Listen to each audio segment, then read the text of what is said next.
Hey guys, I'm Dov, and today I'm back with more Total War Warhammer 2 online action. Today we're here once again with Bretonnia, going to be taking them up against the High Elves, hence the Green Knight here. So let's go ahead and take a look at the army compositions. So of course, I do have the Green Knight. Ethereal units are decent against the High Elves. They do have some options for magic damage. We'll kind of talk through that in a little bit here. But generally, they don't have too much magic damage, so ethereal units like the Green Knight can be very good.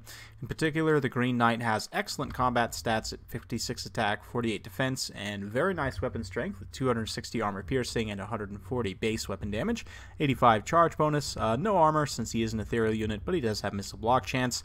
And of course, being ethereal, he causes fear and terror, is unbreakable, and also has 75% physical resistance. He also carries this Dolorous Blade effect, which gives him a nice 26 melee attack, 40% weapon and armor piercing damage. Very good stuff. He also has the Blessing of the Lady, which is part of what's giving him that physical resistance there. So, very good stuff.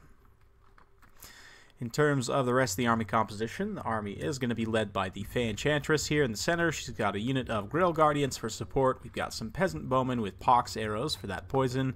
Center line is going to be Men-at-Arms with shields. We've got 4 units of them, 2 units of halberds with 2 peasant mobs, and a Grail relic, of course. On each flank, I have a unit of Grail Knights, and that's pretty much it. So let's go ahead and take a look at my opponent's army.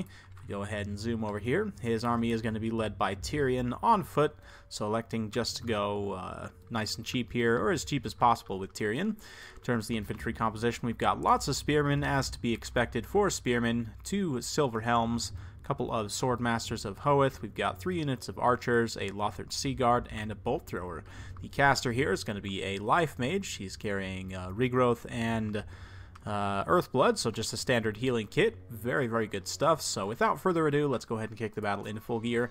And we'll watch as the Knights of Bretonnia take on the High Elves. So this is one of the matchups where I think Bretonnia can do the best. They have some pretty decent answers to the High Elves. One thing they do struggle with is elite tier halberds, so Phoenix Guard are a pretty good pick in this matchup. That being said, you know, if you can get the appropriate rear charge with Grail Knights or something like that, it can do a lot of damage. You can see that Bolt Thrower is firing in here, has taken out a few of these Grail Knights already, but the Green Knight also moving up, going to be kind of screening out this position. We're just going to go immediately for an Alpha Strike on this here unit of Swordmasters, so I'm just going to pull up in range. We are taking some missile fire, but we're going to pop into the Lance formation and immediately just come in and crush these Swordmasters here. They take a ton of shock damage, but my opponent very well reacted here. Brings in the Silver Helms and the Spearmen to kind of pin my Grail Knights into place, and they are going to take quite a bit of damage, so we got some damage in, but it's not going to be great. Meanwhile, the Green Knight challenging Tyrion to a duel, just coming straight in right off the bat, not really caring too much. Although Tyrion does have a flaming sword, he doesn't necessarily do magic damage. That being said, Tyrion has much better combat stats than the Green Knight. With the Dolorous Blade, I mean, obviously he has very good melee attack, but my opponent is going to be dropping some healing magic here on Tyrion, as he has taken quite a bit of damage from the Green Knight. So you can see just how scary of a combatant the Green Knight is. Tyrion's no slouch. So meanwhile, over on this other side here, we're going to fix these guys in place with some peasant mobs, and then just charge straight through with the Grail Guardians, I would imagine. Yep, looks like they are trying to get path through to a charge. So they're going to come in here on the Swordmasters of Hoeth and get a really, really nice charge. Of course, Grail Guardians don't have that great of a charge bonus to begin with, but in the Lance formation, they do go up to 52 charge, and they will be able to do quite a bit of damage to these Swordmasters here. They're going to be great in sustained combat as well. Over on the other side, though, this unit of Grail Knights has been rounded off. The Fey Enchantress is a little bit surrounded here. She's got lots of spearmen, silver helms around. We do have some halberds on station here, going to be moving in, but yeah, the lady's in a little bit of a dangerous situation here, potentially. Swordmasters that took that charge are still online, and Green Knight's in a little bit of a precarious situation. He's in the back line here and has taken quite a bit of damage from Tyrion, so we're going to pull him up and around and try and get back over to the Fey Enchantress. Meanwhile, you can see this unit of Swordmasters. I pulled my Grail Guardians over to face these Spearmen, and we're now going to get a rear charge with these Grail Knights here in the Lance formation. Just going to be plowing through these Swordmasters once again. The Grail Knights, when they are under that Lance formation, do a ton of damage. It doesn't actually look like they quite got it off there, but I believe they go up to close to 100 charge bonus. Here comes Sunfang, though, from Tyrion. It's going to do a little bit. Doesn't honestly do a whole lot against cavalry. Probably would have been better off to use it like on this unit of spearmen right here. But you can see Swordmasters winning, pushing through, and then deciding to pull back and go after these men-at-arms with polearms, which is a pretty good pick. Obviously, Swordmasters will be able to cut them down no problem, and a nice rear charge coming in from these Silver Helms as well. Going to be just crushing this poor unit of men-at-arms with polearms here, so they're definitely having a rough time. Enchantress is here to help support their leadership, and she's going to drop an Earthblood here to try and keep him in the fight as much as possible, and to heal up the Green Knight, who has come over to this fight to help. He's in here fighting against these Silver Helms, so man, such a cool unit model. I really think the Green Knight is a very, very gorgeous unit model. It's sad you don't get to see it more often, but a regrouped Grail Knight's going to be coming in, getting a nice rear charge on these Silver Helms here. And now that it's turned to a little bit more of a sustained action, obviously the Enchantress drain effect is going to be very powerful here. Meanwhile, in the center, we were able to kind of get in the back line with these Grail Knights, just been rampaging around on the archers. Going to shut down this bolt thrower real quick as well. Try and shut down a lot of these ranged units in the back line. That being said, the balance power is slightly against me just because a lot of my infantry have been routed off. You can see we're starting to get a little bit of a regrouped line here. Going to be forming up. Grail Guardians holding out like true champions here in the center pocket.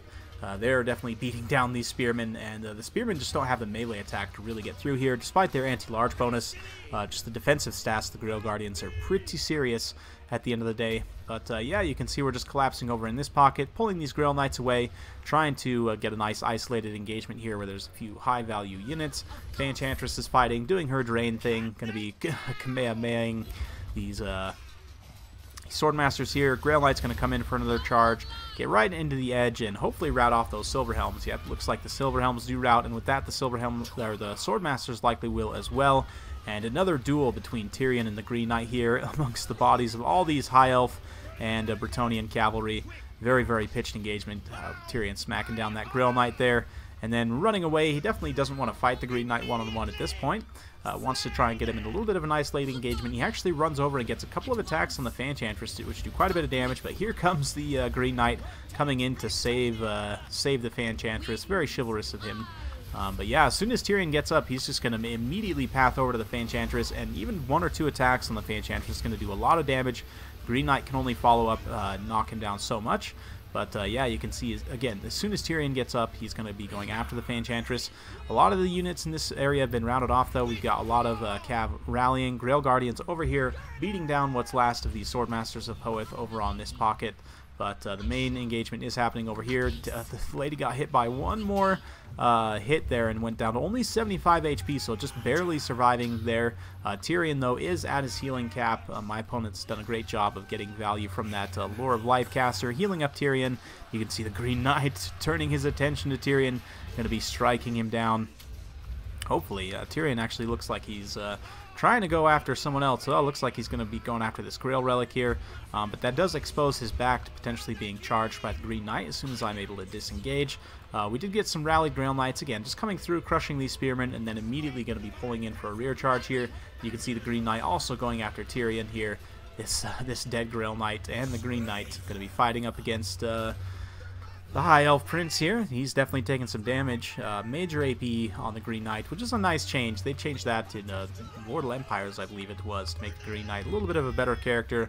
You can see the Spearmen here not quite able to hold up their leadership. And with Tyrion going down, we should be able to win a leadership victory. It's still very close at this point, but here come the Grail Guardians, still online, still super tanks. Going to be charging into the back line and disrupting these archers once and for all. And the peasant mobs, you can see they've got their spades and their shovels and their mallets out. For the lady, they're going to be coming in here as well. The High Elf Mage is trying to get some work done, but meanwhile, over on the other side, the Green Knight is fighting Tyrion. It's a little bit of a pitched late-game engagement here, but we'll see who the victor is. Keep in mind that the Green Knight does also cause terror, so I'm deciding to pull away here just because the Enchantress did come back from routing. We've got that Arcane Conduit. A very nice Sunfang, though, just scythed right through those two Spearmen. They're likely going to rout now, unfortunately, but we do still have some Grail Knights on station. Grail Guardians over here just tanking it out. There aren't too many units in this pocket that are too dangerous to them. The Spearmen will do a little bit over time, but it'll honestly take them a very long time to do anything, and these archers aren't going to have a prayer against these Grail Guardians. But over on the other side, a lot of these units routing off. But at this point, we're just trying to regroup some of my forces together. Pox Arrows are still online, so they're going to be raining down some poison missiles on this pocket as well. You can see Tyrion still fighting, and here comes the last Chalice of Potions, going to be dropped in from the Fey Enchantress here, and right on this nice pocket of spearmen who are fixed in place. So there it goes, and gets a really nice contact bubble. And here comes the Green Knight as well, going to be finishing off Tyrion. So yeah, you can see finally the balance power is starting to turn a little bit. Every hit that I get and every unit that terrifies away now is going to be more and more in my favor. You can see the terror route is getting a little bit contagious here, and both of these high elf spearmen actually do route away. And the Green Knight's going to come in for a few more attacks on Tyrion, and once Tyrion's off the field, it should pretty much be GG for the high elves. So a very fun battle. Hope you guys enjoyed watching. Not too often you get to see the Green Knight, and he is actually going to... man, did that finish Tyrion off? Wow, yeah, he got him. The sword flame went out, and yeah, Green Knight's going to finish up, and Tyrion's going to lay there in the sand. So very fun battle. Hope you guys enjoyed watching. Yeah, the Green Knight is potentially pretty good in this matchup, and Lizardmen as well, just because both of them don't have too many magic direct damage options. We'll kind of talk about some things in just a moment, but overall, one unit of Grail Knights, you can see these guys, 186 kills. Those are the ones I microed well. The other one, I kind of threw them away at the beginning there, but it did cause some nice disruption. But this unit of Grail Knights, 186, 144 on the Grail Guardians. The front line, you know, you don't really expect the Men-at-Arms to do a lot, but Pox Arrow's getting 59 kills, can't argue with that. 63 on the Fey Enchantress herself, and 35 on the Green Knight, so very good stuff for my opponent. Obviously, the Swordmaster's cleaning up a lot of kills on the infantry. You don't really expect the Spearmen to do a lot, but the Archers underperforming maybe a little bit there, and the Silver Helms, although they did get one favorable engagement there, ended up kind of getting dragged into the mud. But yeah, I do think that the Green Knight is potentially a good option against Bretonnia and the High Elves. We'll kind of talk about what those two factions can bring to the table that can counter it. Now, I do have to apologize. I did play one of you viewers where I took a similar build with Bretonnia against you Lizardmen, and unfortunately I didn't save that one. If you are watching this by any chance, check my channel about page. You'll see an email. If you could email me that replay, I would love to show it off. Fortunately, I did not save it. So anyway, so the Green Knight against the High Elves and against the Lizardmen. So they both don't have a ton of magic damage. They do have some options, but let's talk about what options they do have available. So the Lizardmen and the High Elves both have access to high magic, which can be a pretty good pick if you're expecting Lewin the Ankur. You know, you can take the High Slon, who has the Tempest. In addition, he also has, of course, Arcane Unforging, which is a direct damage. It scales well against single model entities, so going to be very good against the Green Knight. Also adds a plus 30 ability recharge, which will make him not be able to use the Dolores Blade as often.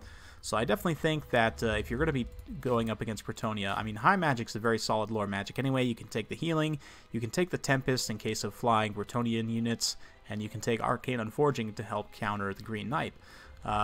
That's pretty much all you have for the Lizardmen. You really don't have too much else. I mean, if you take Krokar, he has Hand of the Gods that can do some damage, but neither the Skink Priest nor the Skink Priest of Heavens or Beasts have really any magic direct damage. For the High Elves, they likewise have access to Spirit Leech from the Lore Master of Hoeth, which is not a super common character against the Bretonnians. He does have a nice spell selection, but not the most common pick.